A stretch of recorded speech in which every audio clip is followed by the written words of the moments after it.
Welcome to the Learning Pines YouTube. We hope this video helps.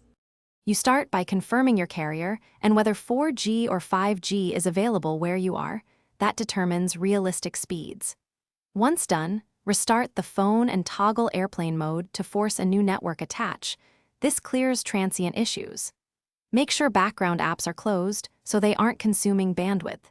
You can check data usage to identify offenders. Also remove any case or step closer to an exterior wall or window to improve signal strength immediately. You now optimize settings to extract speed. First, set preferred network type to 5G or LTE depending on coverage. This prevents handoffs that slow transfers. Then disable auto-update and background sync so tests measure actual network capacity. If your phone supports band selection or dual SIM, try alternate bands or the other operator. It can reveal a less congested path. Finally, use a wired hotspot or Ethernet adapter for a single device test. You finish by measuring and validating.